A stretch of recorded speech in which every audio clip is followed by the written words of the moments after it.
Apparently, finding your husband and your boss doing performance reviews in a car isn't what HR meant by after-hours team building.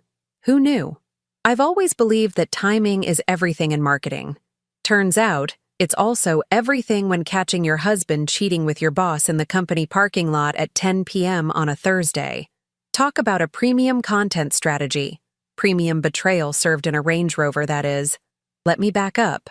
I'm Annette Willoughby, Associate Marketing Director at Essex Media Group, or at least I was before my entire professional and personal life collided in a corporate-sponsored shit show that would make even the most dramatic Lifetime movie look like a PBS documentary.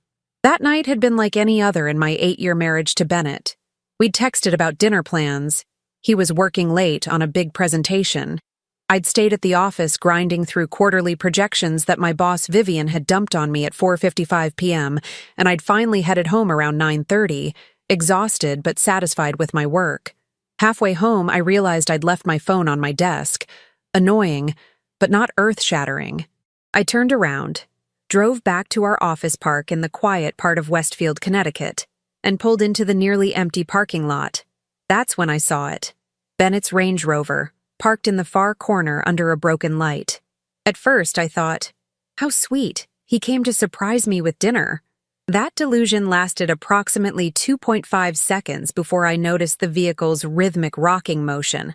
Connecticut isn't known for its earthquakes. As I approached, I could hear muffled sounds that definitely weren't business casual. My Italian leather heels clicked against the pavement as I walked closer, each step bringing another piece of my life crashing down. Through the foggy window, I could make out my husband's head thrown back, and straddling him was a woman with the unmistakable blonde bob that had been terrorizing my professional existence for 3 years. Vivian Mercer, my direct supervisor, and the woman who'd been blocking my promotion with the excuse that I lacked leadership presence. Apparently, leadership presence was code for sleeping with the boss's husband. I should update my LinkedIn skills. I could have screamed. I could have cried. I could have ripped open the door and gone full Connecticut housewife rage mode. Instead, I did what 6 years of corporate culture had trained me to do. I knocked on the window professionally, like I was interrupting a meeting that had run long, and smiled my best client-facing smile. The look on their faces when the window rolled down. Priceless. If I hadn't been experiencing cardiac arrest disguised as calm, I might have taken a picture for our company's Candid Culture bulletin board. Please don't stop on my account, I said, my voice steady despite the Category 5 hurricane raging inside me. I just forgot my phone. But while we're all here, Vivian, should we discuss my performance review now? Or would you prefer to finish performing with my husband first? Bennett's face drained of color. Annette, this isn't what it looks like, I finished for him. Honey, I'm in marketing. I know exactly what a product demonstration looks like. I just didn't realize you were the product and Vivian was the target demographic. Vivian, still awkwardly positioned and fumbling with her blouse buttons, attempted to regain her authoritative tone. Annette, this is completely unprofessional. I actually laughed. It was the kind of laugh that makes people back away slowly. Unprofessional? You're literally on top of my husband in a company parking lot. Did you expense the condoms too, or is that coming out of the office supply budget? I leaned in closer to the window. Please continue. I'm just going to run in and grab my phone. Then tomorrow morning at the 9 a.m. staff meeting, we can discuss whether fucking the boss merits a raise, or if I should go straight to HR and the boardroom with the photos I'm about to take. Oh, and Bennett? Don't wait up.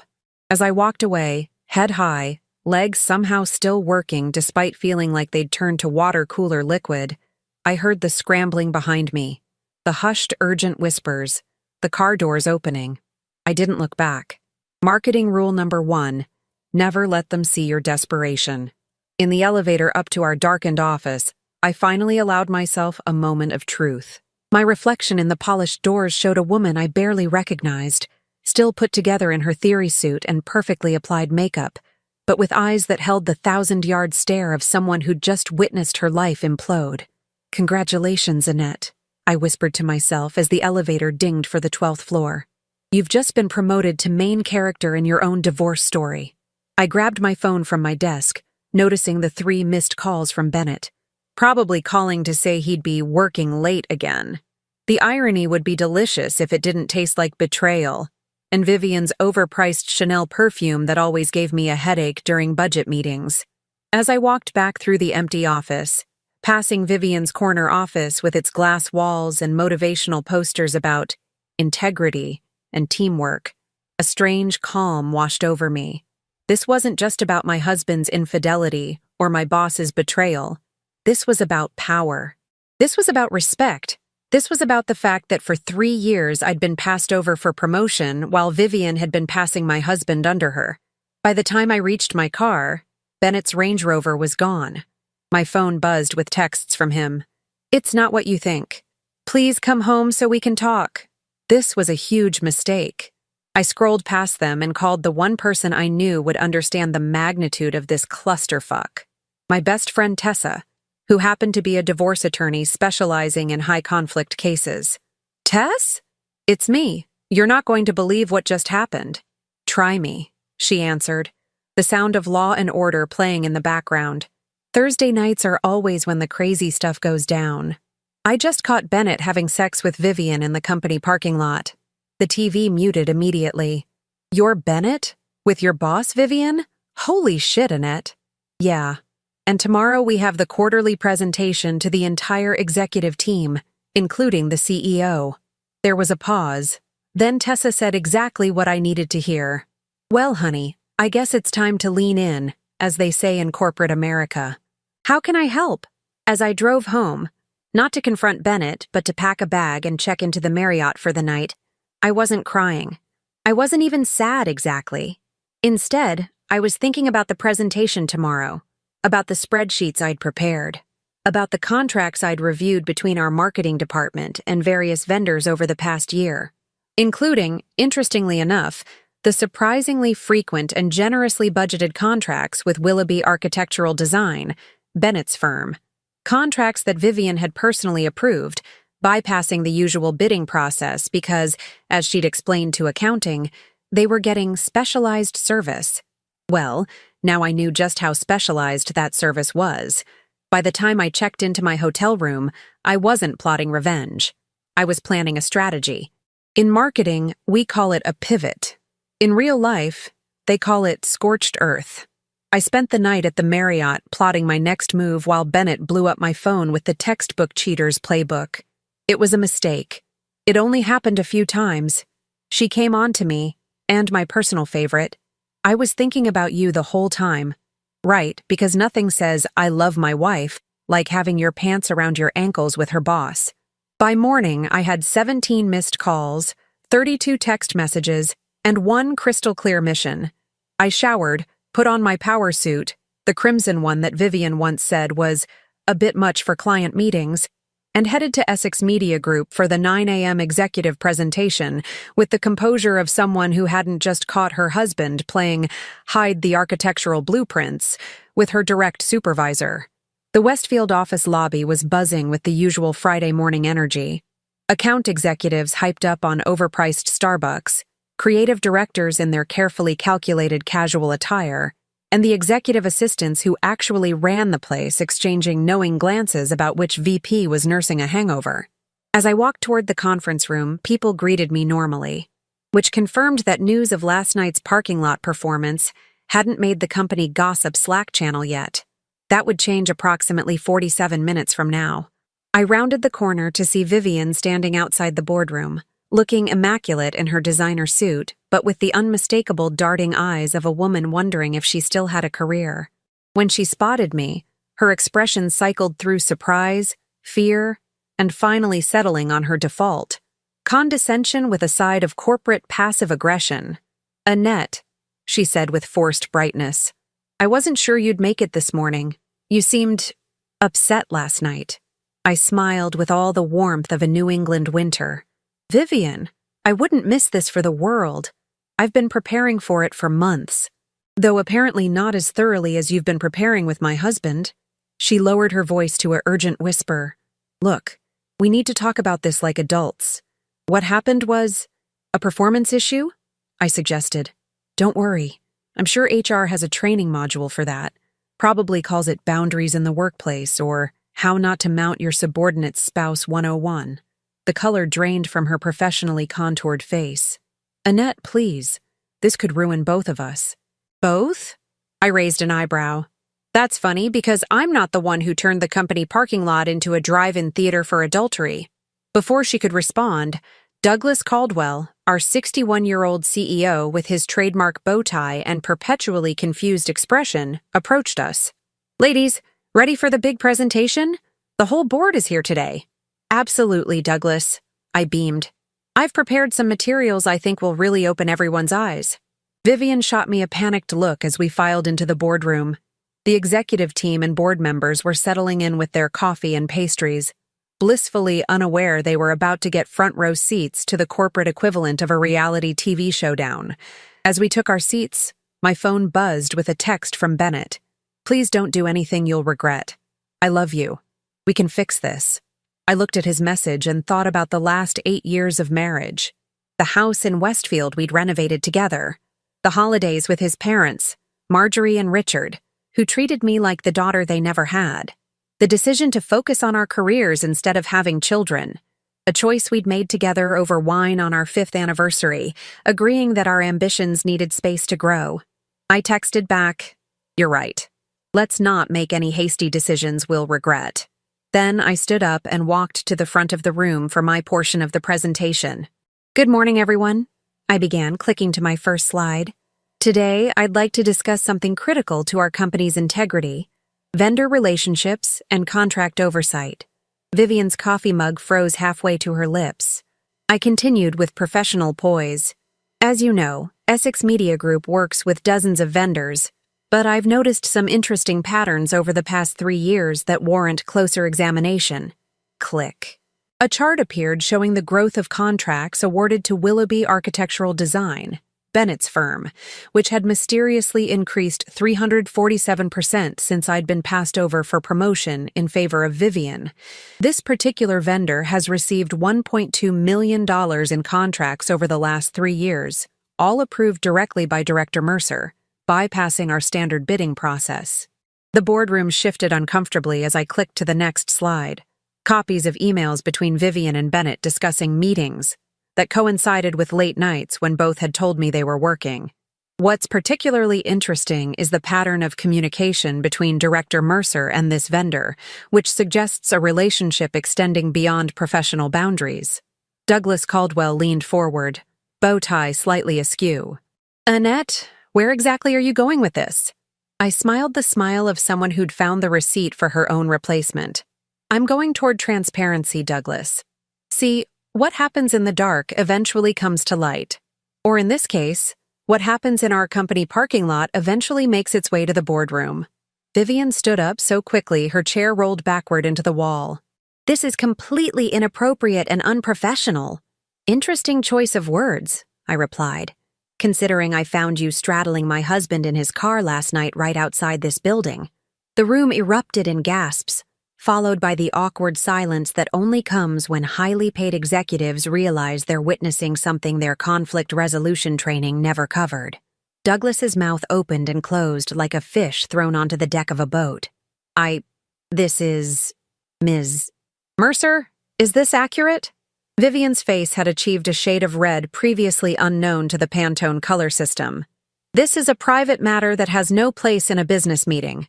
It stopped being private, I cut in, when you used company resources, company time, and company contracts to facilitate your affair with my husband.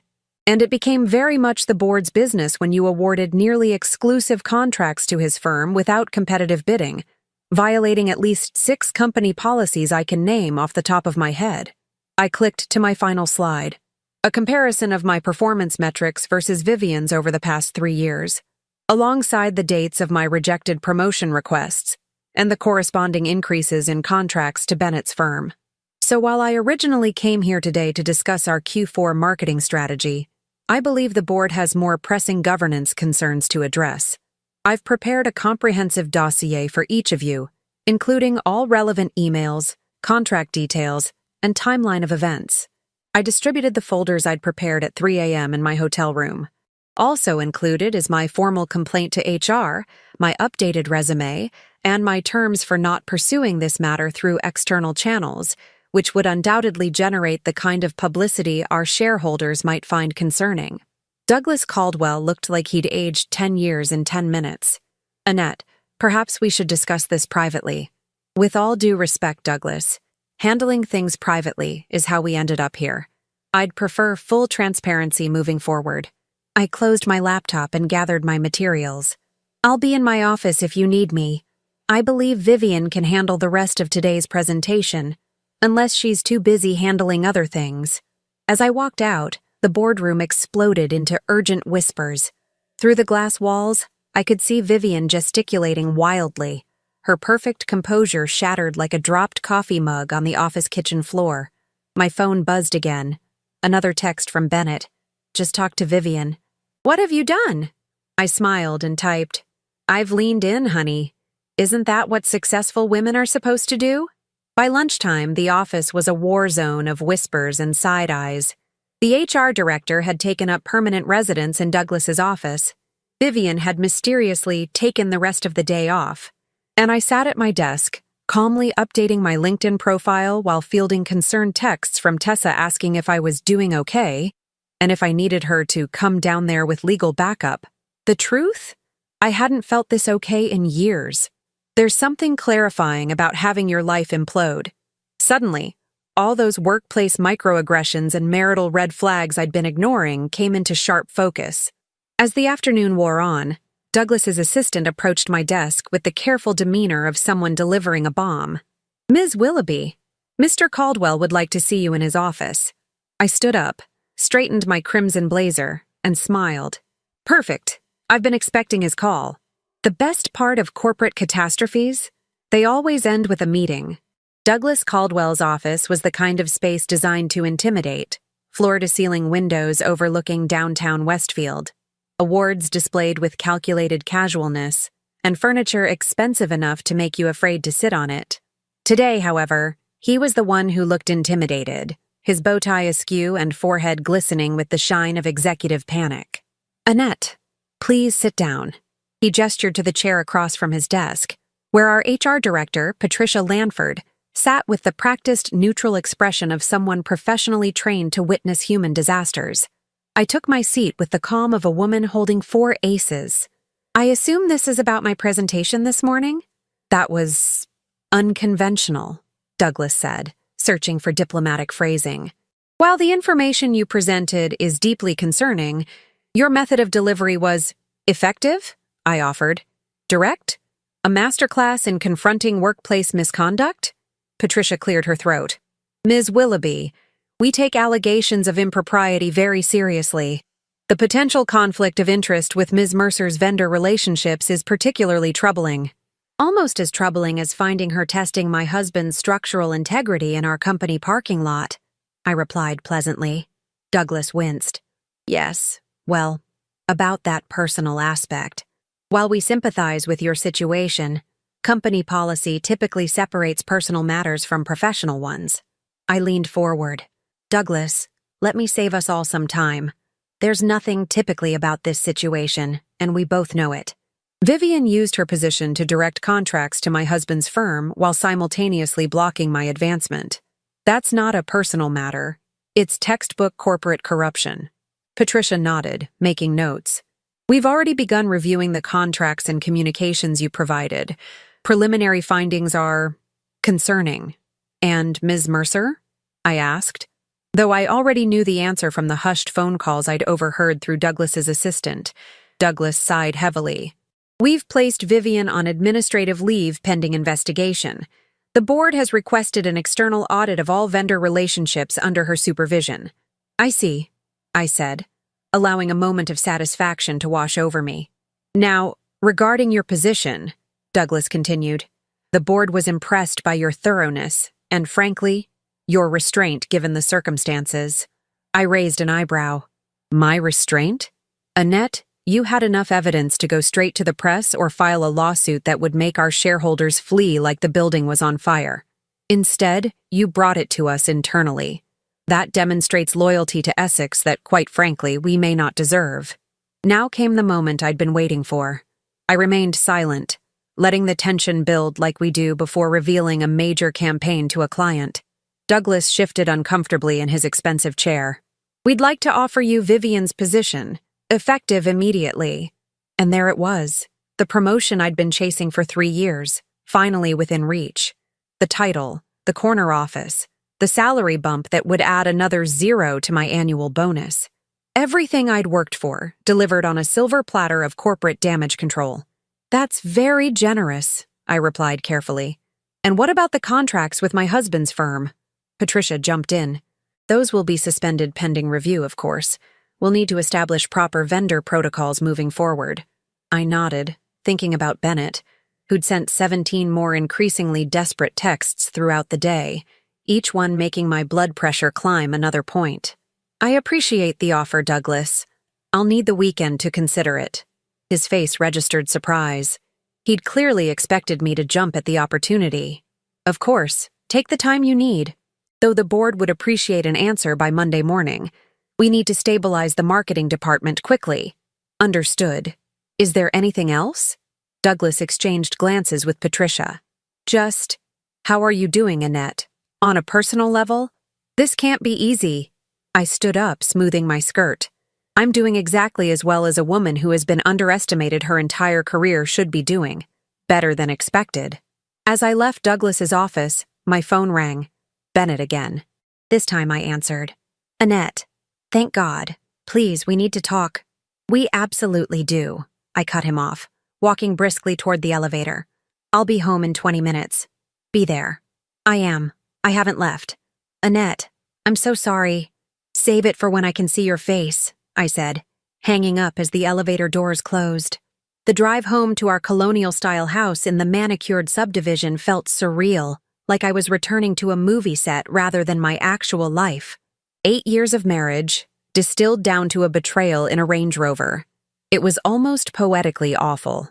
When I pulled into our driveway, I sat for a moment, studying the house Bennett and I had lovingly renovated, the copper gutters he'd insisted on, the custom front door I'd designed, the garden where we'd hosted summer parties for his architecture clients and my corporate colleagues.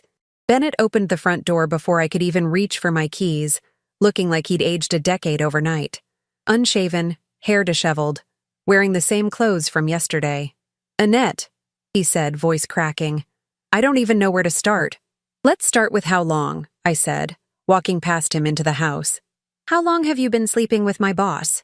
He followed me to the kitchen, where I methodically poured myself a glass of the expensive Cabernet we'd been saving for a special occasion. "Finding out your husband is cheating with your boss while also committing corporate fraud seemed special enough." It wasn't planned," he stammered. "It started about 2 years ago, after the Miller Building project.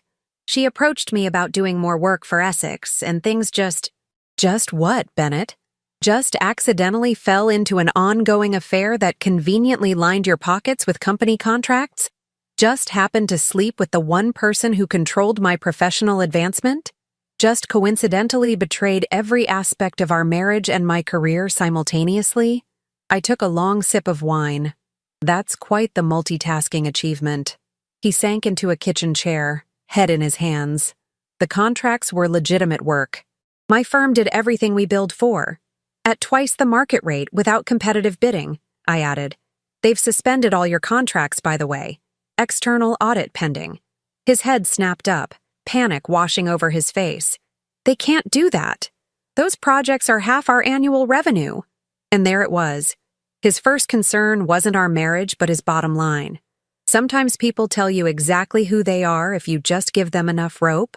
Interesting priorities, Bennett. "Tell me, was screwing my boss worth screwing your business too?" He stood up, pacing the kitchen we'd remodeled last spring. "This will ruin us, Annette. Not just me, us, our finances, our house, everything we've built." I set down my wine glass with deliberate care. "They offered me Vivian's job today." Bennett froze mid-pace. "What?" "Director of Marketing, corner office, executive compensation package. Everything I've worked for these past 6 years." Relief washed over his face. That's great news, right?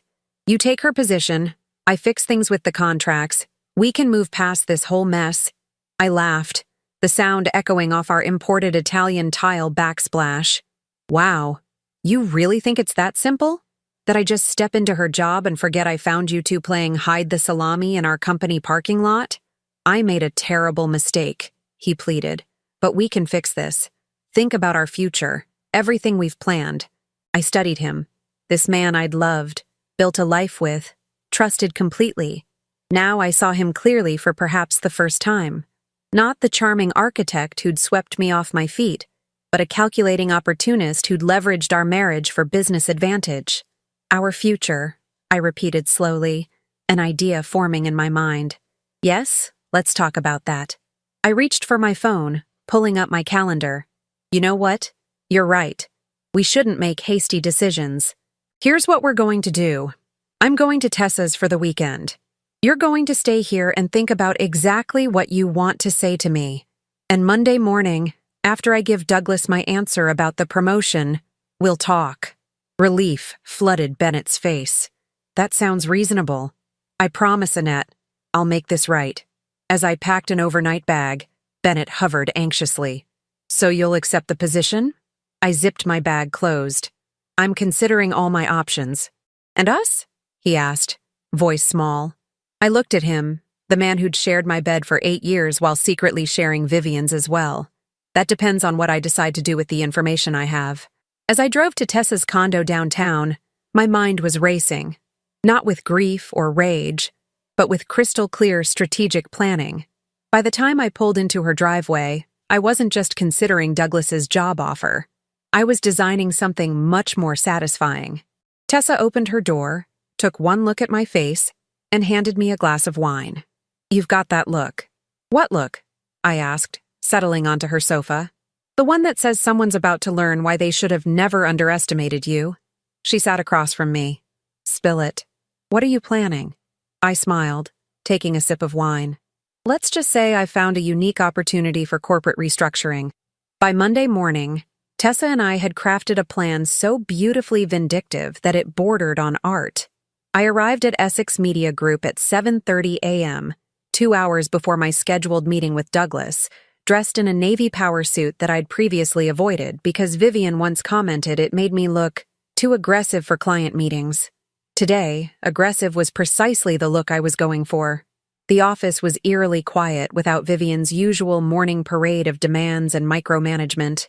I used the time to set up in the conference room, arranging materials with the precision of someone preparing for a surgical strike rather than a corporate meeting. At 9:25 a.m., 5 minutes before my appointment with Douglas, my phone buzzed with a text from Bennett. Good luck today. Call me as soon as you're done. I love you. I placed my phone face down without responding. Some messages didn't deserve acknowledgement, much like some husbands didn't deserve loyalty. At 9:30 sharp, Douglas entered with Patricia from HR, and a man I recognized as Walter Harrington, the company's external legal counsel. Interesting. They clearly expected this to be more than a standard job acceptance meeting. Annette, good morning, Douglas said, his bow tie perfectly aligned today, a sure sign he'd prepared extensively. Thank you for taking the weekend to consider our offer. Of course, I smiled. Though I've actually expanded my considerations beyond just the director position.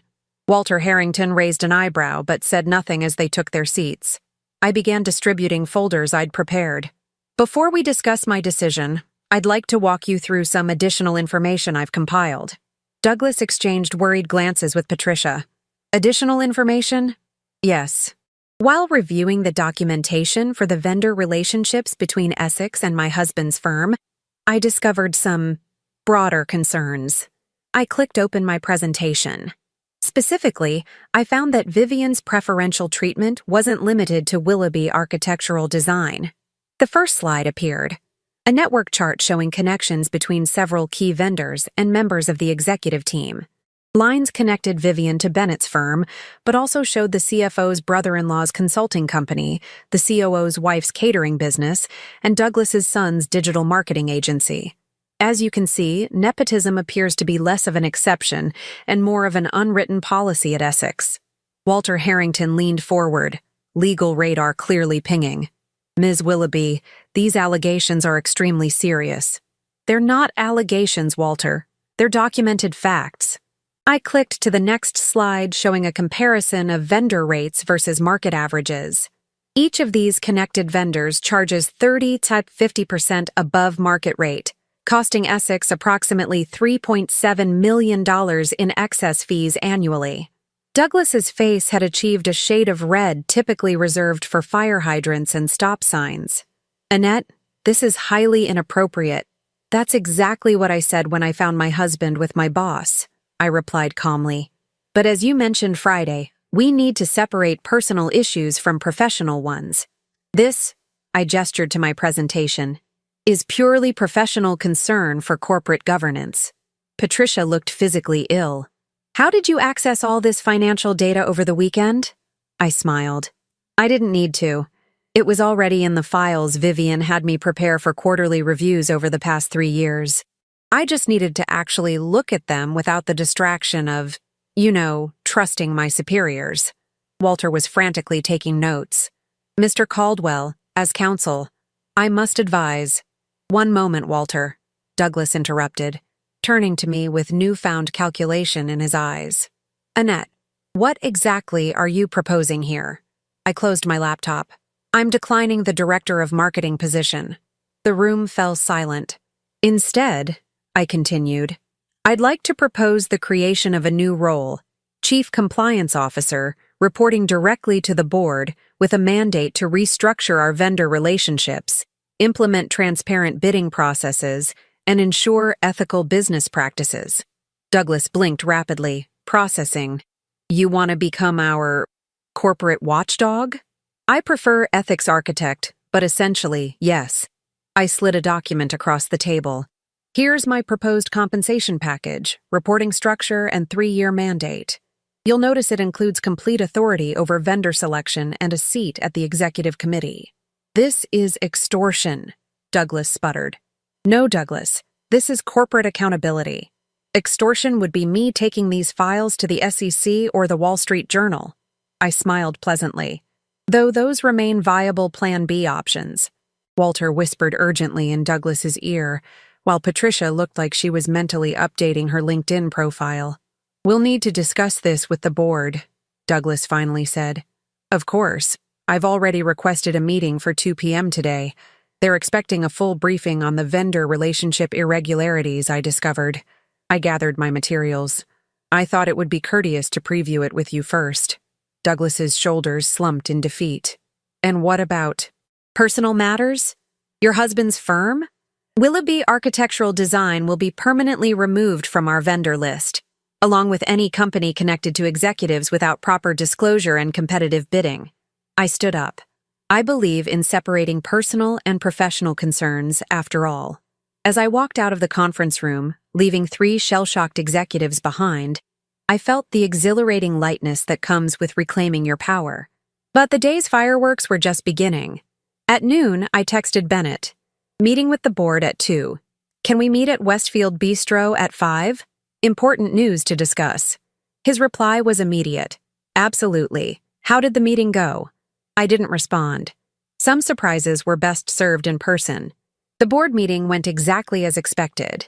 Initial outrage, followed by panic when they realized the legal exposure, culminating in unanimous approval of my new position with even better terms than I'd proposed. Nothing motivates corporate ethics like the threat of public scandal and shareholder lawsuits. At 5 p.m. sharp, I arrived at Westfield Bistro, the upscale restaurant where Bennett and I had celebrated our anniversaries. He was already there, nursing a scotch and looking simultaneously hopeful and terrified. Annette, he stood as I approached, attempting to kiss my cheek. I smoothly sidestepped, taking my seat. Thank you for coming, I said, signaling the waiter for a glass of champagne. Bennett studied my expression. You seem happy. Did you accept the promotion? No, actually. I created an entirely new position, Chief Compliance Officer reporting directly to the board. His face lit up. That's incredible. Even better than Director of Marketing. It is, I agreed. My first official act was to permanently ban Willoughby Architectural Design from all Essex Media Group contracts. The color drained from his face. What? But that's nearly half our business. Was half your business, I corrected as my champagne arrived. Though I imagine that will be the least of your concerns once word gets around about why you lost those contracts. Annette, you can't do this, he whispered urgently. This is our livelihood. My livelihood, I clarified. Which brings me to the second order of business. I reached into my bag and slid a folder across the table. Divorce papers, drafted by Tessa. You'll find the terms quite generous considering the circumstances. Bennett stared at the folder like it might bite him. Divorce? But I thought we were going to work through this. We are working through it. This is simply the most efficient solution. I took a sip of champagne. Oh, and you should know that Vivian's husband received a similar set of papers this morning, along with documentation of your affair.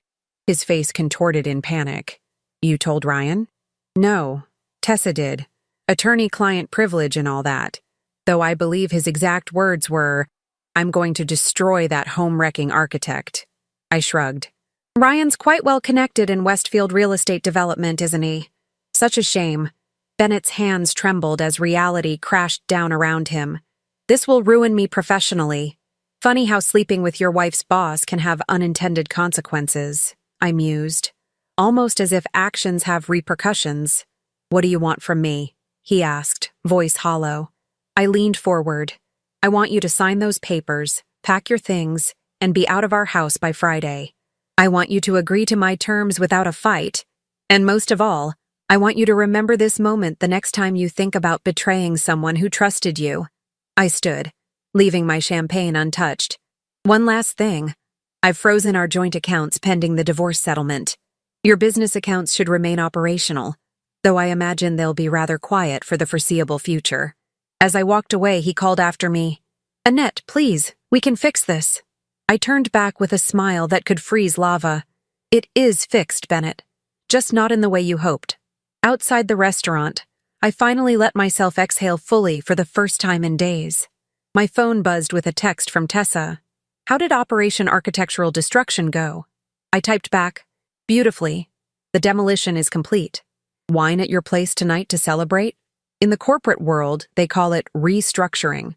In marriage, they call it divorce. But in the satisfaction department, I call it justice served with a side of career advancement. 6 months can change everything.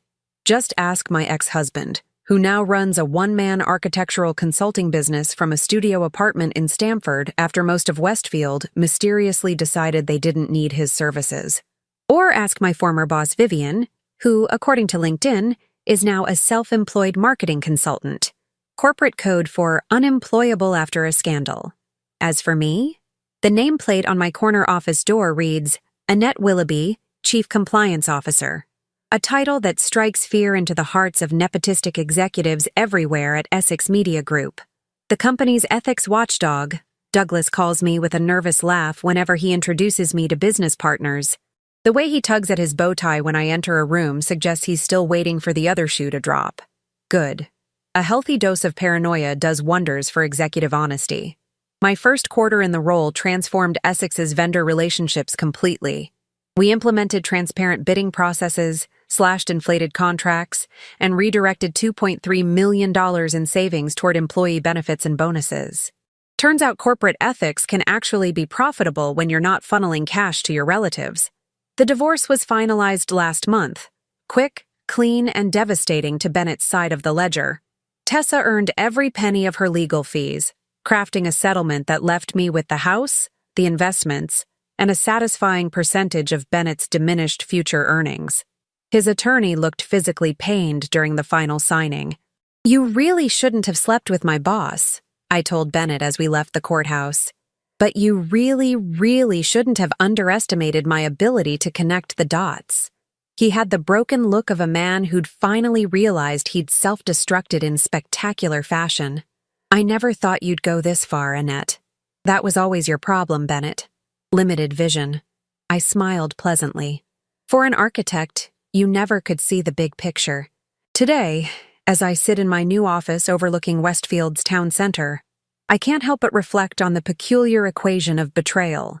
How one night in a company parking lot unraveled 8 years of marriage, exposed years of corporate corruption, and completely recalibrated my life's trajectory. My phone chimes with a text from Tessa. Singles mixer at Westfield Country Club tonight? Half the eligible men in Connecticut will be there. I smile and decline politely. The last thing I need right now is another man underestimating me. Besides, I've developed a healthy skepticism about parking lots after dark. My executive assistant knocks on my open door. Ms. Willoughby, your 2 p.m. with the new marketing director is here. Send him in, Jessica. And it's Annette, remember? We abandoned the Ms.Mr. hierarchy along with the nepotism. Jessica grins. Old habits. Speaking of which, the company-wide ethics survey results came in. Highest satisfaction scores in Essex's history. Nothing builds company morale like watching corrupt executives get their comeuppance. I reply as she heads back to her desk. The new marketing director, Garrett Fleming, enters with the cautious respect of someone who's heard all the stories about how I secured my position. Smart man.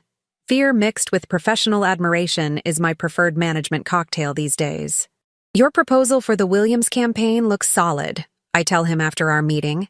Just make sure all the vendor selections go through proper channels. Absolutely. He nods vigorously. I've heard what happens when they don't. I smile. Just rumors, I'm sure. Very educational rumors, he says with a nervous laugh.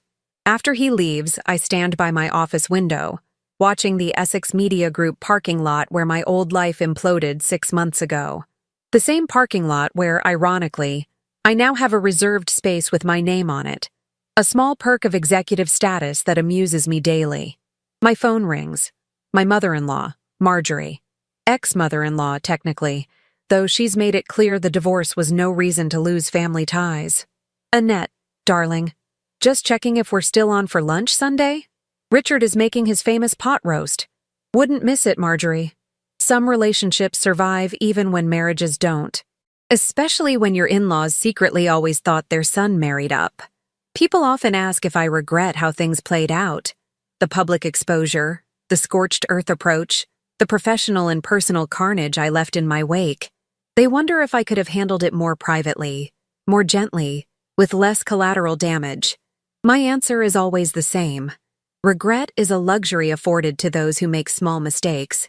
Bennett and Vivian didn't make a small mistake in that parking lot. They orchestrated years of personal betrayal and professional corruption. They built an entire shadow structure of lies. And when an architectural framework is fundamentally flawed, you don't renovate. You demolish and rebuild from the foundation. So no, I don't regret a single strategic move in what Douglas now nervously refers to as the Willoughby reckoning.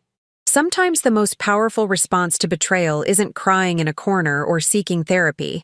It's calculated, precision-guided consequences. The strangest part? I'm actually happier now.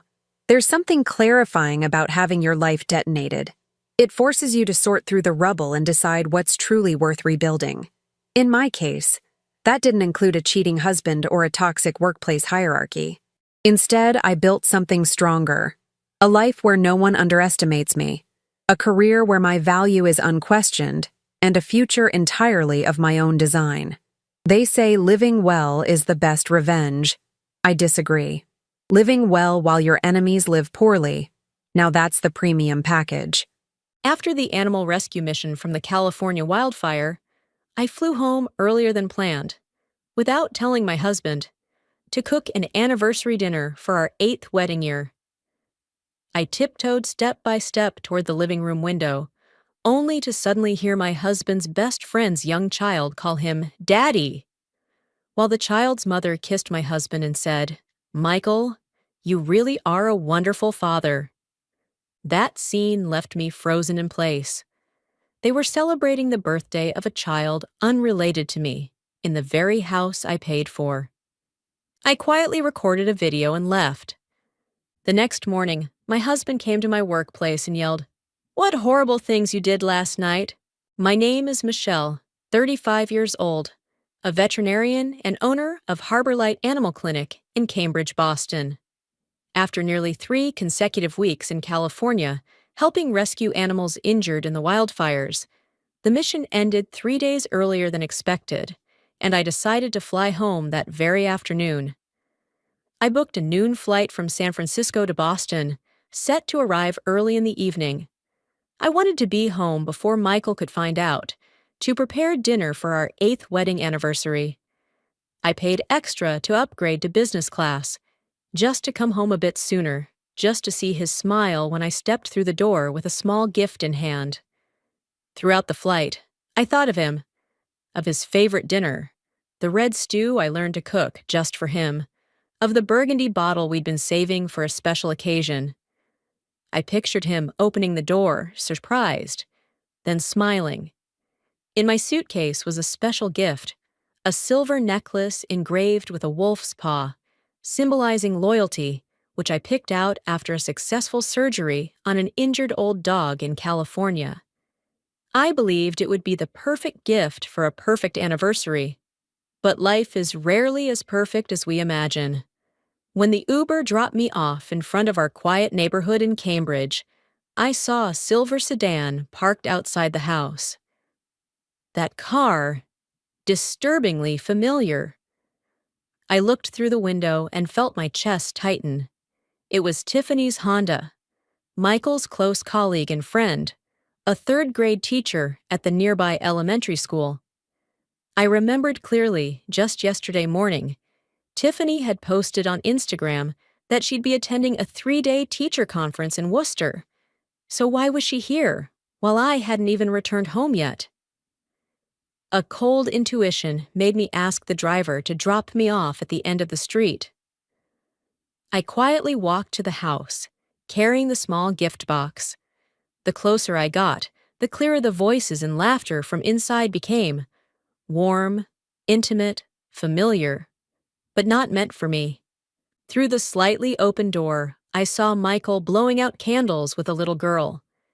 The child called him Daddy, in a voice so innocent and bright, and he smiled, lifted her into his arms, kissed her hair, and said in that sweet voice I once believed was meant only for me, "Daddy's here, sweetheart." I stood frozen. The air around me felt frozen too. The gift box nearly slipped from my hand. I caught it with the other. I saw Tiffany, in a light blue floral dress, standing next to him, her gaze tender and intimate in a way that needed no explanation. On the table was a birthday cake with the words, "Happy Birthday, Lisa." And Lisa was Tiffany's 3-year-old daughter, the one I'd once noted had the same blue eyes as my husband.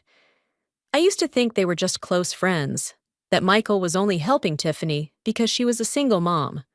But now, hearing Daddy again, I understood everything. That child was calling my husband her father. I stepped back, then again, trying not to let anyone hear my broken breathing. I turned and hurried to the gate, heart pounding like it would explode. I don't remember calling the Uber, only that I sat inside it, headed to my clinic, moving on instinct. When I arrived, I sat in silence in the empty room. The white light reflected on the walls. The sterilizer machine hummed steadily, like the heartbeat of someone barely alive. I opened my phone, went on Facebook, scrolled through Tiffany's posts. There were photos of Lisa learning to talk. Tiffany wrote, "She just said, 'Mama!' She's so adorable beneath it," Michael had commented. "She's adorable like her mom." I had once scrolled past it without a hint of doubt. Now, all the pieces fit. Looking back at the timeline, I realized Lisa was born 4 years ago. The same time Michael often came home late, sometimes 1 or 2 in the morning, sometimes not at all, texting, "Tiffany's not okay. She just broke up. I'm afraid she might do something reckless." I used to think he was kind, compassionate. I was touched by my husband's empathy. But perhaps, back then, kindness had already become betrayal. I once believed our marriage was built on honesty, but now I see. Michael had betrayed me with the woman he called his best friend. I don't hate Tiffany the way I hate him. To me, she's just a lonely woman who went too far. But Michael, the man I once called my soulmate, He's the one who stabbed me with the very trust I gave him. I opened the notebook on my desk. The first page still had a list of vaccines for cats. I turned to a new page, picked up my pen, and wrote the first line. If loyalty had a shape, then today it shattered. I looked up, out the window where the early winter rain had started to fall. In that moment, I knew I would not let this pain pass like a memory. I would strike back, and I would reclaim justice for myself. Out there, Boston's lights were flickering on, but inside me, nothing was clear. I knew I had just witnessed something unforgivable, but I couldn't let him know I knew. I needed the truth, needed evidence, not just emotions. I picked up my phone, opened the chat with Michael, and tried to sound as normal as possible. The rescue ended earlier than expected, but I might have to stay a few more days to wrap things up. If I finish early, I'll catch the red-eye flight home, message sent. My heart thudded. Just 15 seconds later, he replied, "That's great news. I miss you so much. Once you've rested, let's do a belated anniversary dinner." I looked at the screen, a bitter smile creeping onto my face. He was still playing the perfect husband, as if last night he hadn't laughed with another child in this very house. The next morning, I returned home in silence. Michael had already left. On the kitchen counter were 2 mugs, his usual coffee, and another with a faint lipstick mark. I looked around. Nothing was messy. Everything was too perfect, too clean, like my life had been erased from it. I opened the drawer where he usually kept his wallet and car keys. A small piece of paper stuck out. I pulled it free. A folded receipt. Teddy's Toy Emporium, white wool stuffed teddy bear, $127, September 12th. September 12th. He had told me he was in New York meeting investors. I remember he video called me, smiling, saying, "I miss you." My hand shook. There was no more doubt. I sat down, opened my laptop. The screen cast a cold blue light on my face. I created a new document, typed 3 words in all caps, "Justice Plan." I snapped a photo of the receipt, saved it into the first folder, named Day of Betrayal 1. Then I opened my notes and listed every detail. Tiffany's license plate, Michael's work hours, the late-night meetings he claimed were urgent. One by one, the puzzle pieces began falling into place. At 10:55 a.m., a loyal client came in with her elderly cat, Mrs. Whitmore, a retired lawyer I deeply respect. As I administered the shot, she looked at me and said softly but firmly, "My dear, your eyes say more than you realize. Something's wrong, isn't it?" I smiled, trying to cover it up. "No, just a bit tired." She nodded slowly and said, "Women only say tired when they're holding it all in. If you suspect someone, don't confront them without proof. Justice always sides with the patient." I stuck to the plan, not letting him know I was in Boston. At 3 p.m., just after finishing a minor surgery at the clinic, I texted Michael, keeping the tone of a wife still far away. "I'm wrapping up paperwork here in California. Might be a late one. How have things been at home?" He called back immediately. His voice was warm and familiar, so much so that if I hadn't known better, I might have believed him again. "Everything's fine. Don't worry about a thing. I've just been busy with work stuff. Oh, and I stopped by Tiffany's last night. She's not doing great again." I gripped the phone tightly. Last night was the night I stood outside the door, hearing a child call him Daddy. 1,000 questions burned in my throat, but I swallowed them down, letting out only a measured touch. "You and Tiffany, is there something going on that makes you go over there so often?" He paused for a beat, then let out a perfectly crafted sigh, laced with wounded sincerity. Are you doubting me, Michelle? You know Tiffany once had suicidal thoughts after her breakup. I just don't want her doing anything drastic. I thought you understood my heart. I let the silence linger, listening to the low hum of the air conditioner through the line like it was reminding me to stay calm. Then I spoke, slow and dry. I'm not doubting. I'm just asking. If you're truly just helping, then that's good. Thank you for trusting me, he said softly. Come home. We'll talk things through. I love you. The call ended. I stared at the dark screen, my chest tight and hollow. Was I angry?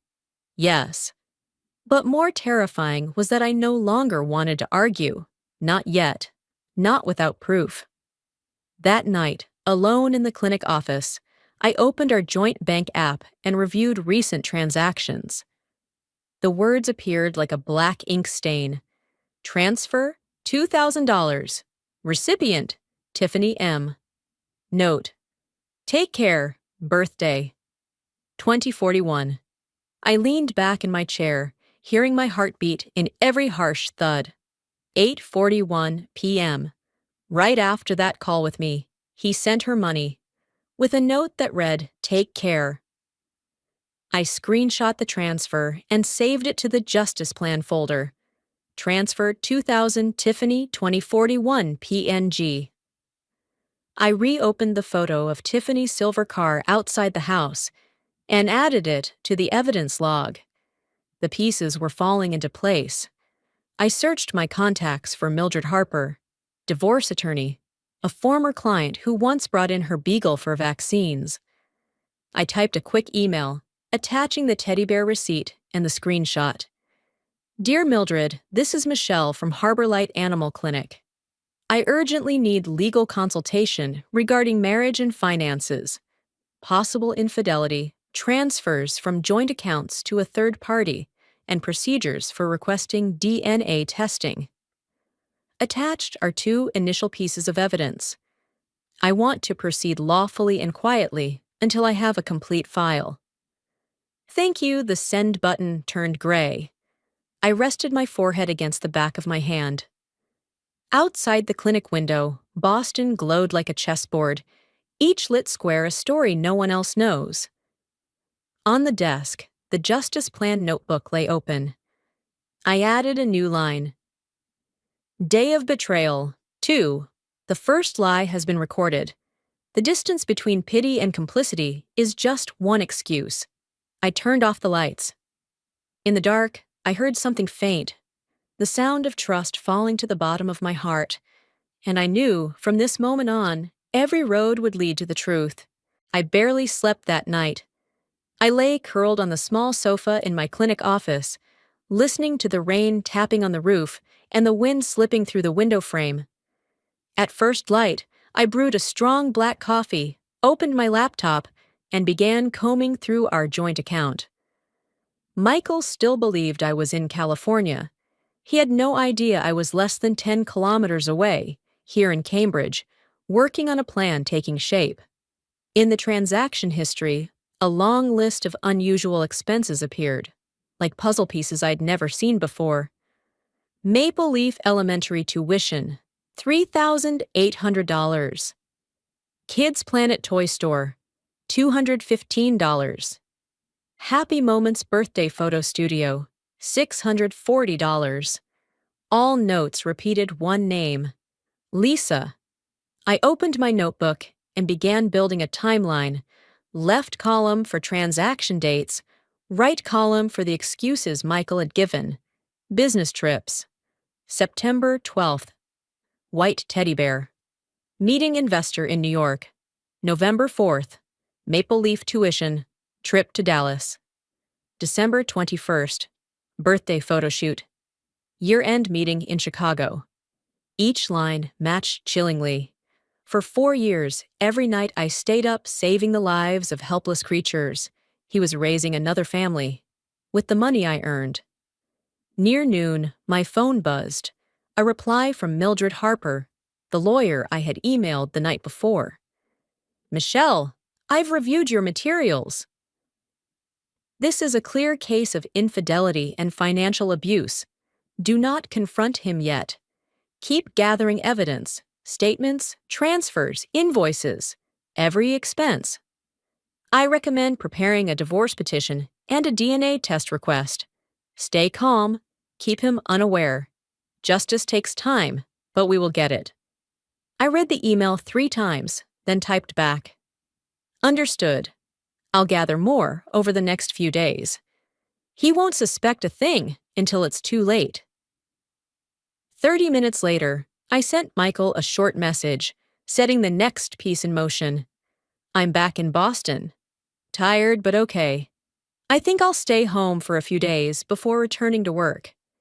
Within 5 minutes, he replied, So happy to hear that. I'll come home early tonight.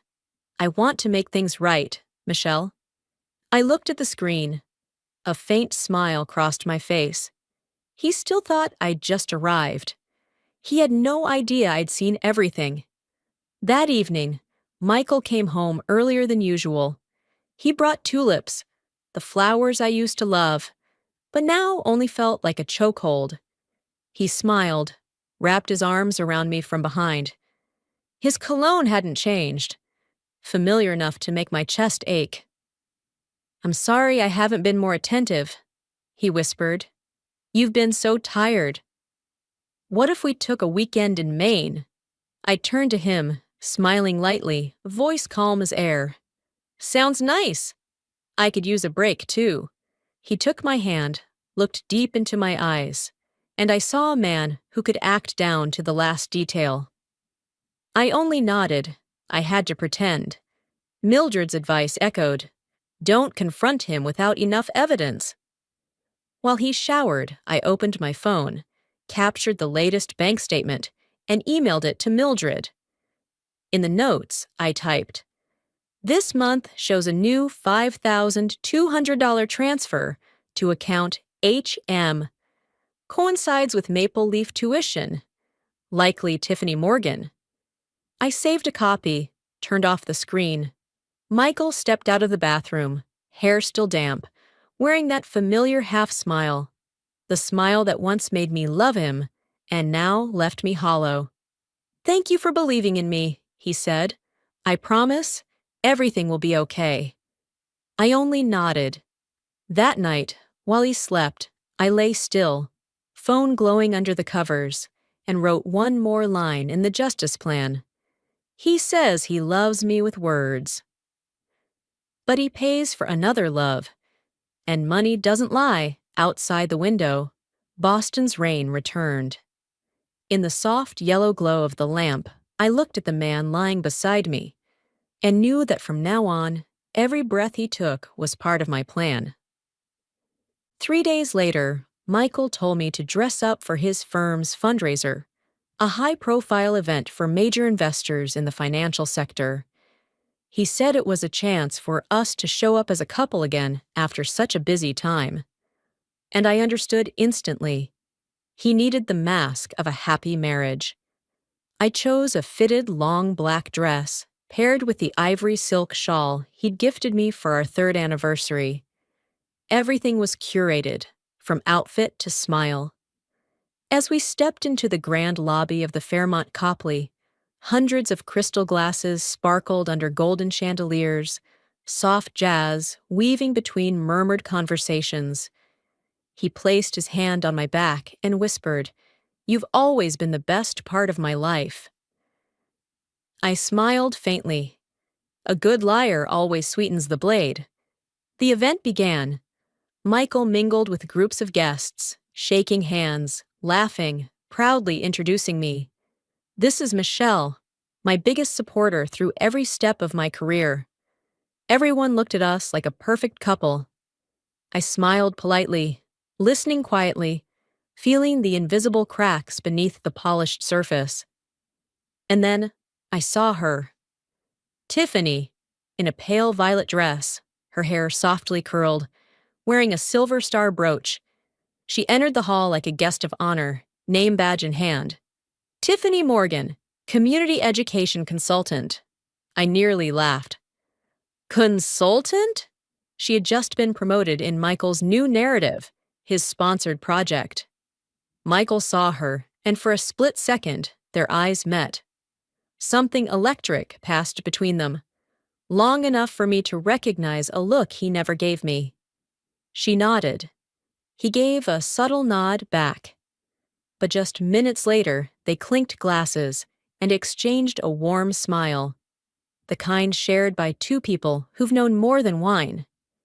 I held my champagne glass, stepped toward the back of the hall, and gently opened my purse.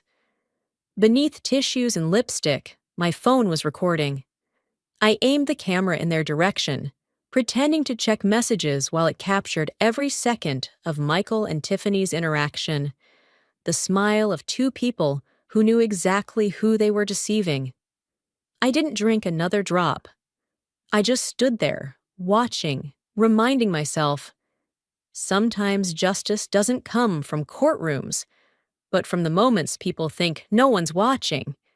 When the event ended, Michael held my hand, flashes going off around us. "Thank you for being with me tonight," he said. I answered softly, "That's what a wife's supposed to do, right?" He nodded, not realizing that sentence was double-edged. That night, after he fell asleep, I pulled out my phone, plugged it in, and replayed the 2-minute video. In the glowing light of the ballroom, Michael and Tiffany's faces were clear. Their eyes, their distance, their smiles, all spoke the truth. I clipped a short segment, emailed it to Mildred with a brief note. First piece of evidence. The screen blinked. Sent successfully. I stared at those words for a long time, then closed the laptop. Outside the window, city lights reflected on the glass, casting my shadow back at me. For the first time in years, I didn't feel invisible.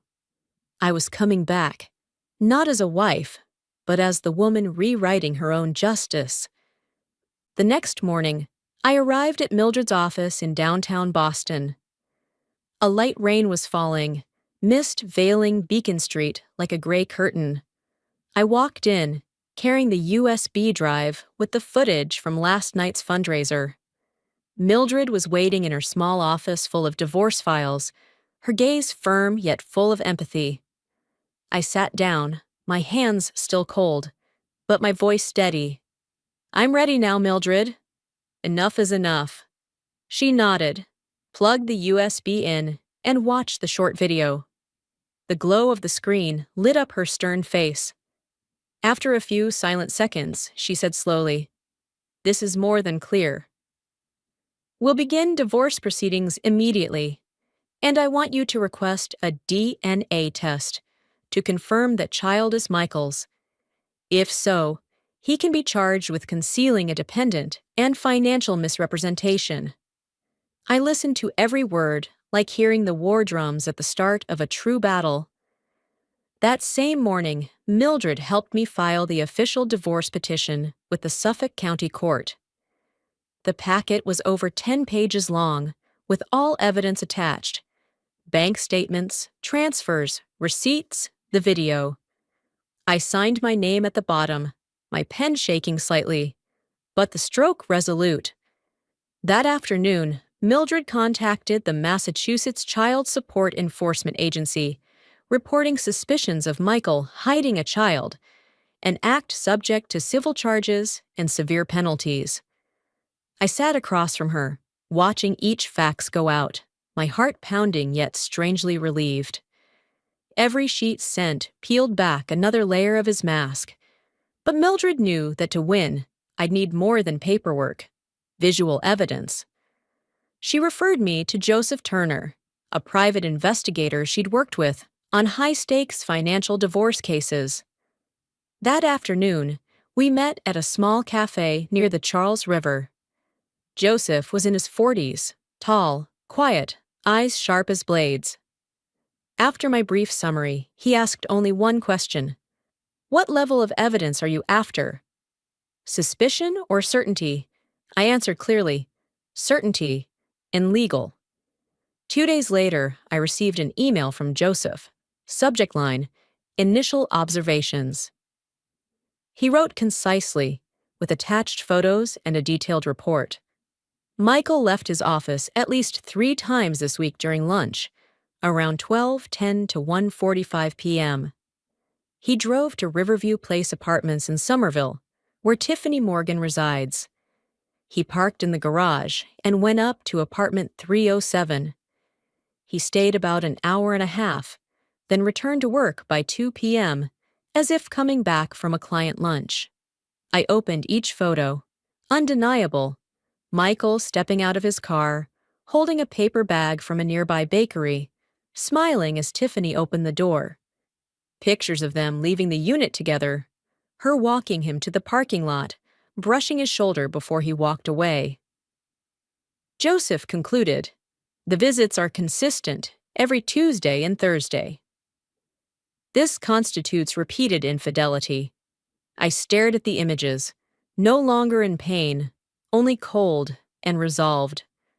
The man who said he was meeting clients had been spending lunch breaks cheating. I saved all the photos to the Justice Plan folder, carefully numbered. That night, I sent them all to Mildred, along with this note.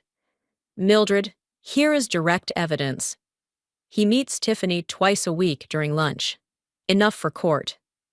Her response came almost instantly. "Good. I'll prepare the supplemental file.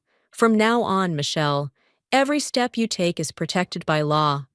We won't fight with pain anymore, but with evidence." I looked out the window. The Boston sunset reflected off the Charles River, staining the sky red. I breathed deep and whispered to myself, "He once used time to hide his lies. I'll use every minute now to bury them." The next morning, Michael left early as usual. He kissed my cheek, said he had an important meeting. I simply nodded, silently watching him fade out the door. Once I heard his car pull away, I reached for my phone. I opened my contacts, saw his name on screen, then called. My voice was so calm, it surprised even me. "Can we meet this afternoon?" "At River Bean Cafe, near your office. I want to talk." There was a pause on his end. Then he replied, as gently as ever, "Sure. But why not wait till tonight and talk at home? You just got back. I want to cook dinner for you." I smiled, keeping my tone flat. "No need. I prefer talking outside. Too many things at home keep us from saying what we really mean." He hesitated a second, then agreed. "All right." I want us to talk seriously, too. That afternoon, I arrived 15 minutes early, choosing a window seat where sunlight streamed across my steaming cappuccino. I sat quietly, opened my bag, double-checked the evidence on my phone. When Michael walked in, wearing a white shirt and navy tie, the same smile on his face, it was as if nothing had ever happened. He kissed my forehead, a gesture that once thrilled me, now cold as glass. We sat. He talked about new projects, maybe starting his own fund. I let him speak, let him settle into his polished husband role. When he paused, I slid my phone across the table, opened a video file. On screen appeared a dim shot of our living room. Yellow lights, a birthday cake, and a child's voice rang clearly. "Daddy?" Then Michael's voice, tender and sweet to the bone. "I'll always be here." Michael froze. He stared at the screen, then at me, face draining of color. "Michelle, when did you film this?" I didn't answer. I set down my cup, voice low and steady. "That night. When you blew out candles with another woman's child. In my house." He swallowed hard, tried to steady his tone. That was Lisa. You know her. Tiffany asked me to watch her sometimes. I said that to comfort the girl. I didn't want her feeling unloved. Michelle, she doesn't deserve to be hurt." I laughed, but it came out sharp as broken glass. "Doesn't deserve to be hurt? You're saying that to me?" Do you know what truly doesn't deserve pain, Michael? A wife's trust. I took an envelope from my bag, unfolded documents. Teddy bear receipt dated September 12th, maple leaf tuition statements, transfer proof to Tiffany Morgan, and the photo from the fundraiser where he toasted with her in the hotel lobby. I laid each one on the table, voice even and cold. Here's the tuition you paid. Here's the toy you bought on the day you said you were in New York.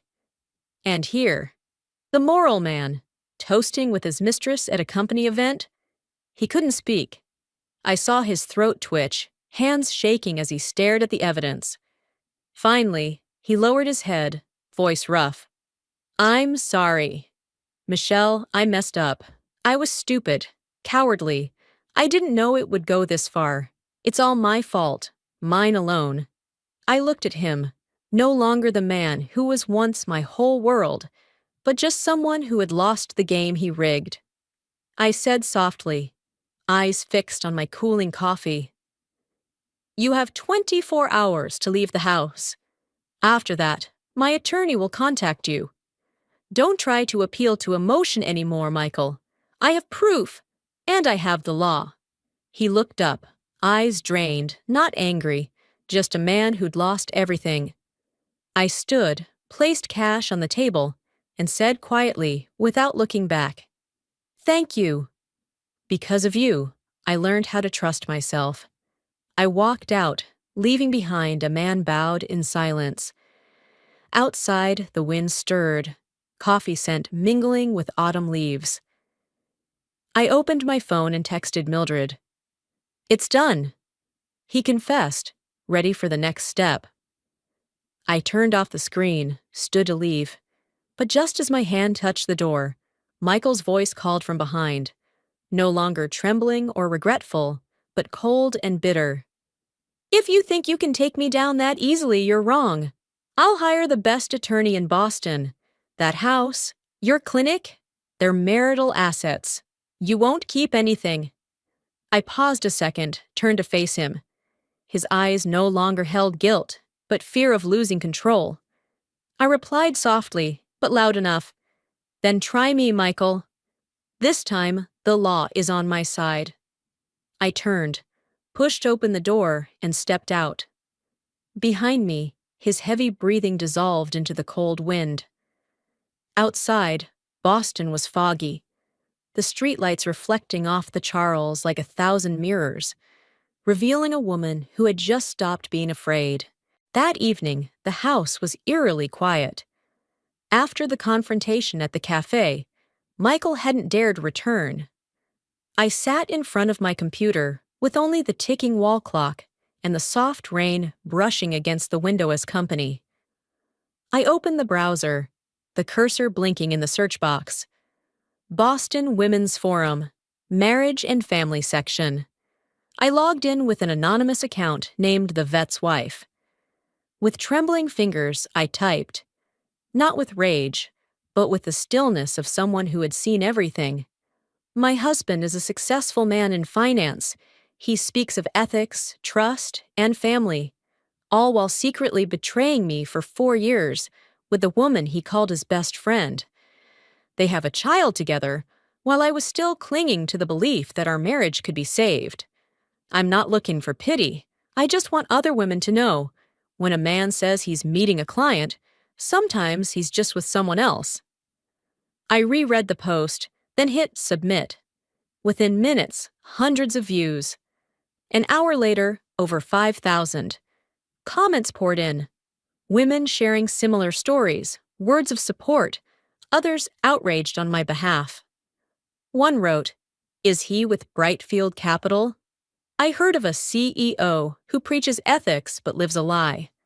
Another chimed in, "Sounds like Michael R., always speaking at those investment seminars." If it's him, what a fraud I didn't reply. I just watched the comments scroll by, feeling both chilled and liberated. I didn't need to name him. The truth was speaking for itself. By morning, the post had spread to Twitter and Reddit. From an anonymous story, It had become a hot topic in Boston's finance circles. Memes mocking the hashtag #ThePerfectCEO flooded timelines. Quotes from Michael's talks on professional integrity were turned into jokes. By noon, I got a message from Tiffany. "Michelle, please, stop! I'm about to be suspended. The school is investigating. Lisa is still a child. She'll be hurt. Please think of her." I read it, then locked my phone.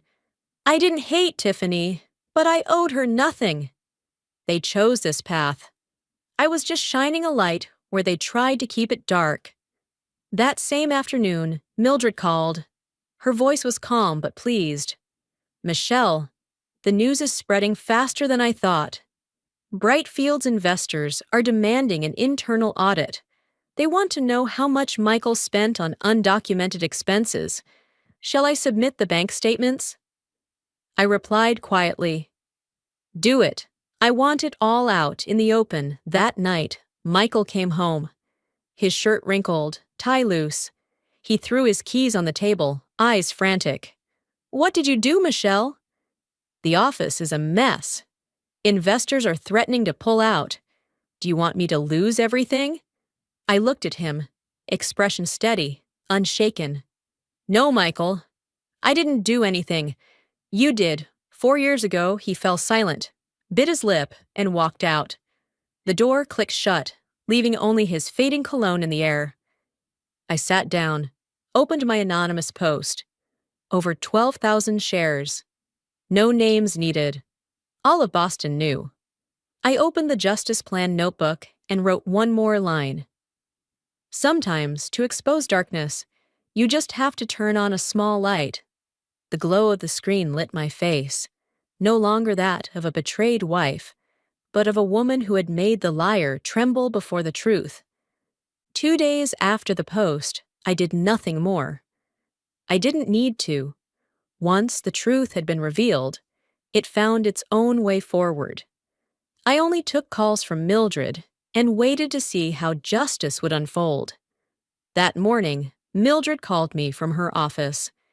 Her voice was firm, tinged with quiet satisfaction. "The court has granted the DNA testing request, Michelle. Preliminary results will be in within 2 weeks. Also, the Child Support Services Agency has issued a temporary freeze on Michael's personal accounts for financial obligation verification. I've also submitted the statements you gave me. The transfers to Tiffany will definitely be investigated." I listened, filled with a strange calm. "Thank you, Mildred." At last, the law is beginning to speak. That afternoon, I stopped by Maple Leaf Elementary, where Tiffany teaches. I wasn't there to confront her, only to leave an anonymous envelope in the principal's mailbox. Inside was a printed copy of the now viral article, along with a handwritten note. "A teacher at this school may be involved in an ethical scandal that could affect the institution's reputation. No signature was needed." I just walked away, quietly, as if I had never been there. That evening, the first message arrived. An acquaintance from the parent group wrote to me. "Tiffany got called in by the principal. She's panicking, might be suspended." I read it without trembling. I wasn't seeking revenge. I simply stopped protecting a lie. The next morning, the media started picking up the story. The headline on Boston Finance Weekly read, "Brightfield Capital faces ethical crisis. Senior fund manager accused of misconduct and personal scandal." Beneath it was a picture of Michael in a suit, smiling confidently at an investment conference. The comments below the article were merciless. "Ethical investing, hypocritical living, the paradox of modern Wall Street." If he couldn't keep his wife's trust, how can he manage our money? That afternoon, Mildred sent me a photo of an internal memo from Brightfield Capital. "The board has decided to suspend Mr. Michael R., senior portfolio manager, pending audit and internal investigation." I read the words "suspend from duty" twice, then smiled. Finally, someone is holding him accountable, I whispered. That night, Tiffany sent me another message, longer than any before. Michelle, you've won. I've lost everything. Please, I'm begging you, stop. Lisa's not at fault. I just want to raise my child in peace. I stared at the screen, not responding. There was no need to. Society, public opinion, and justice were finishing what I had started. When I closed the laptop, I reopened my Justice Plan notebook. The final line of the day, I wrote in small, steady script. When justice begins to work, I don't need to scream. I just need to stand still and let the truth speak for me. Outside, the autumn wind swept through the window frame, carrying the scent of light rain and the distant echo of car horns. Boston had never felt so peaceful, at least not to me. 3 weeks later, with the scandal still making headlines, I decided it was time to close the chapter. Not with silence, but with truth made public. I booked a table at the Grand Ivy, a restaurant by the Charles River, where we once celebrated our 3rd wedding anniversary. This dinner wasn't just a gathering of friends. It was my final trial, one where justice didn't lie in a judge's hands, but in the eyes of those who had once believed in us. I sent invitations to our closest mutual friends, and to both Michael and Tiffany. In the note, I kept it brief. This is a farewell dinner. Come if you still believe in the truth. That night, the Grand Ivy Banquet Hall shimmered in golden light, crystal glasses glittering under chandeliers. I arrived early, wearing a long black dress, hair neatly pinned, makeup soft but sharp. When I looked in the mirror, I no longer saw the woman who cried in the dark. I saw someone who had turned pain into power.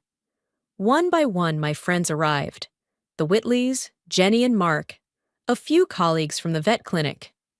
At last, Michael walked in, Tiffany by his side, their faces tense, trying to maintain composure.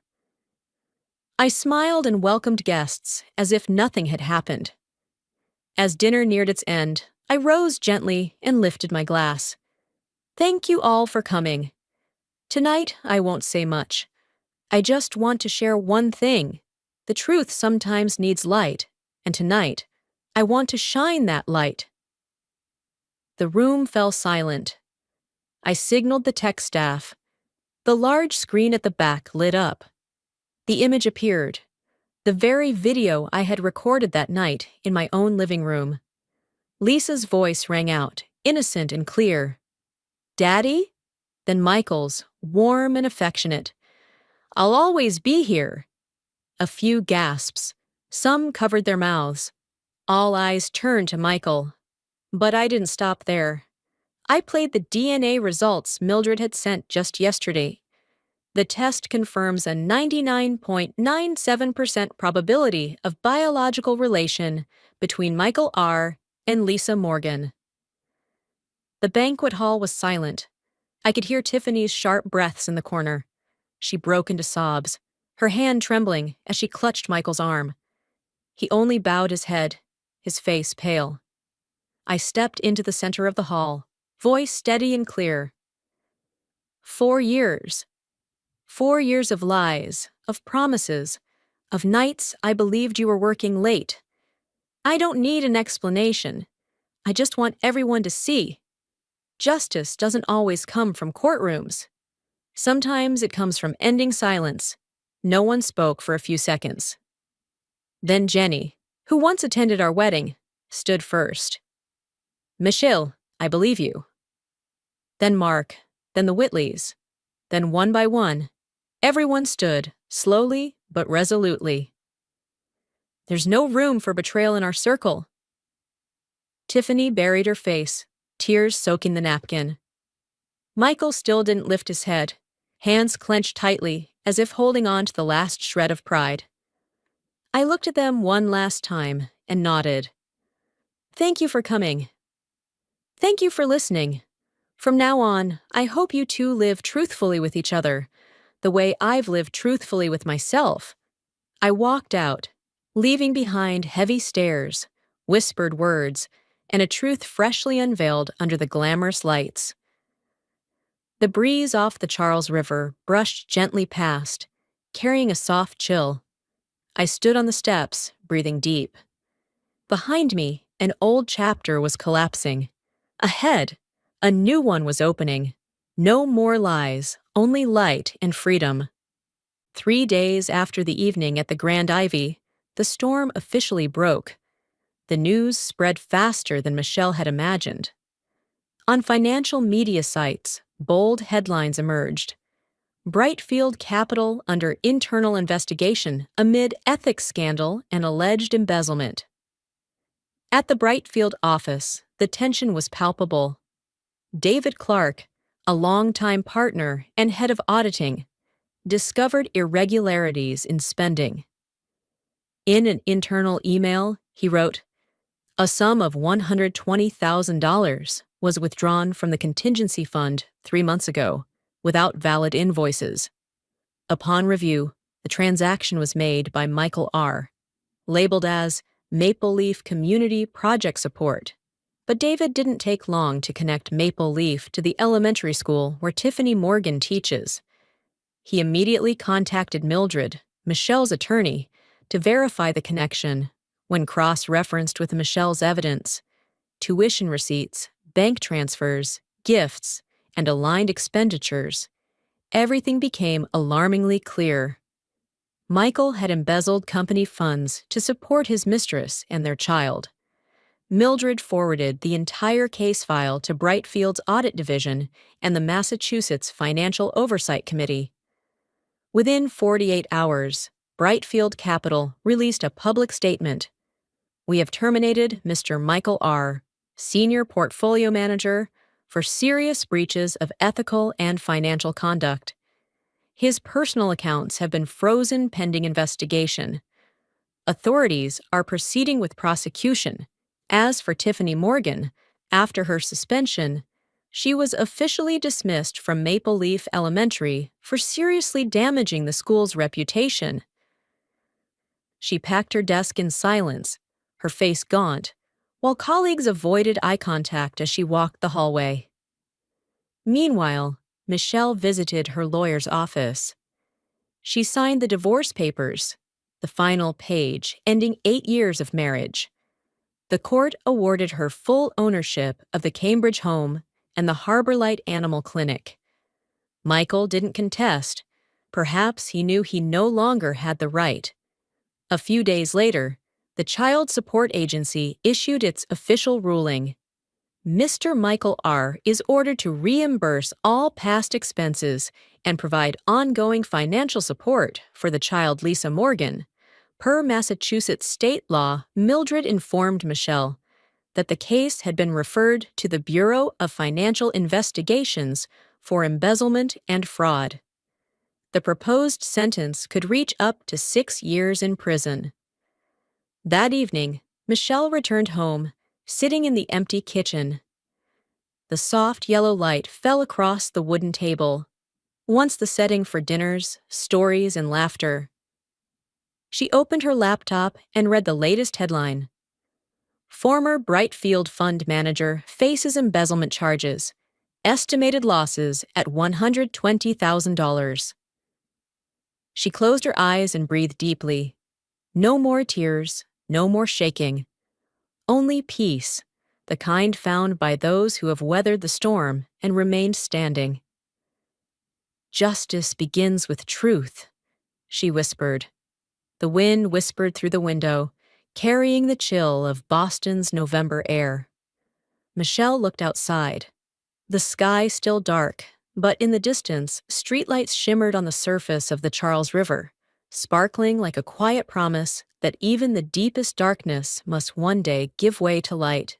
5 weeks later, I sat in my new office, a small but sunlit space, where the nameplate had just gone up a few weeks ago.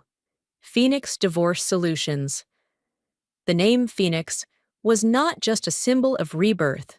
It was my story. Someone once burned by betrayal, who had learned to rise from her own ashes. Mildred, the woman who had stood by me when everything collapsed, was now my official partner. We started this firm to help women reclaim their financial rights and dignity through legal counsel, asset management, and psychological therapy.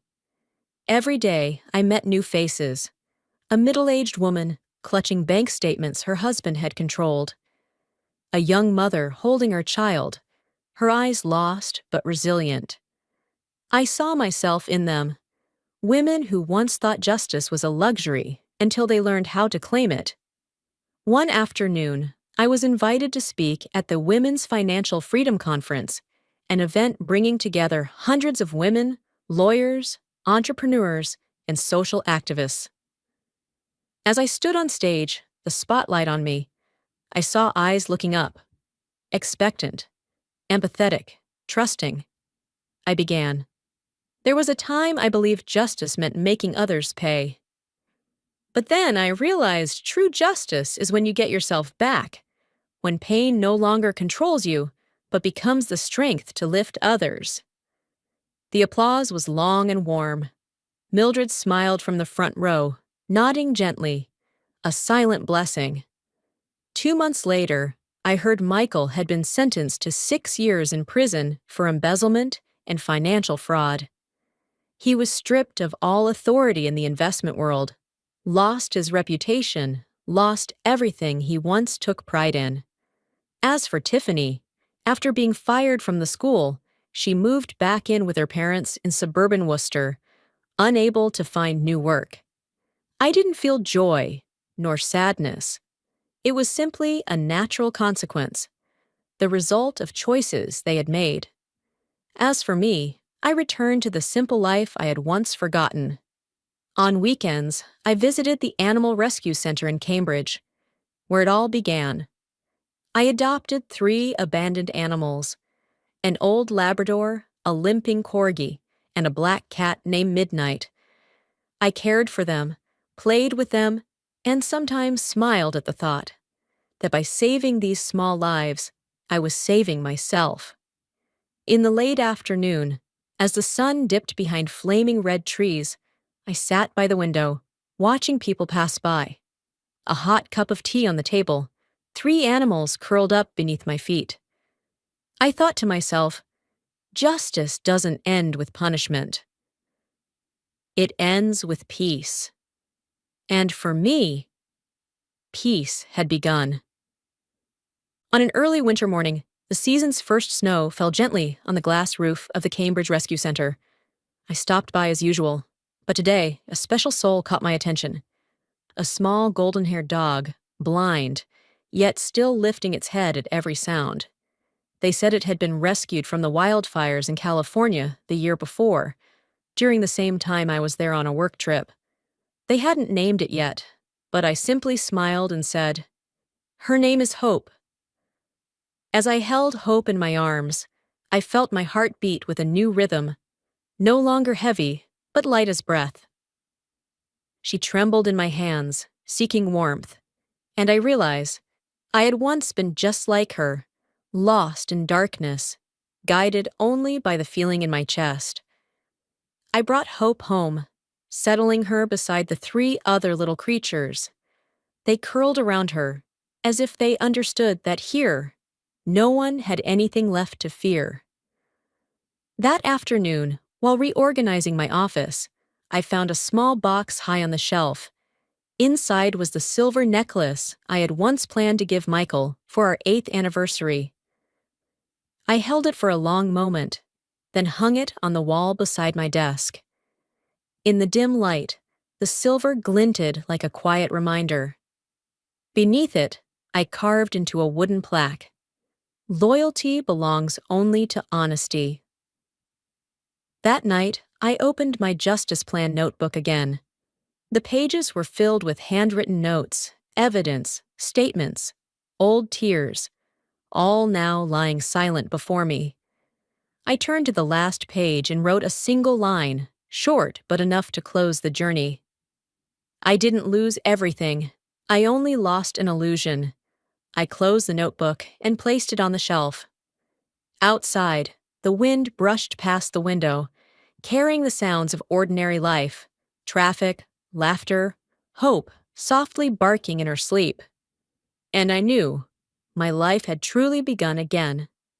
3 months later, on a Sunday morning, I took Hope for a walk in the public garden. The sky was clear, the sunlight dancing on the lake. As I fastened Hope's leash near a bench, a voice softly called from behind. "Michelle?" I turned. Tiffany stood there, gaunt, her face thinner, her eyes both shy and uncertain. Beside her was Lisa, now 5, her blonde hair in loose curls. The child smiled at me, innocent, untouched by the mistakes of adults. Lisa ran forward and pointed at Hope. "You know my daddy?" I knelt down, gently smiled, and brushed her hair. "I used to know someone, but now I know peace." Tiffany stood still, tears running silently down her cheeks. Her voice cracked. I'm sorry.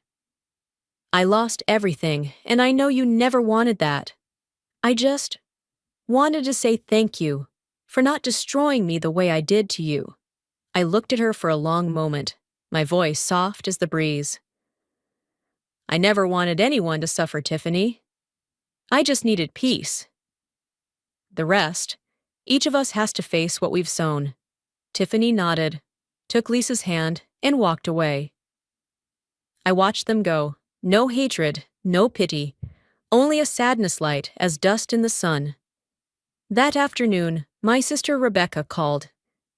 "You know Michael's working as a waiter now, downtown. Tiffany's tutoring privately." "Life has its ways of teaching people," I answered softly, a faint smile on my lips. "No one needs to suffer, Rebecca. I just needed peace. That's enough." I looked at Hope, curled up by my feet, and thought, maybe forgiveness isn't forgetting. Maybe it's finally laying down what's become too heavy to carry.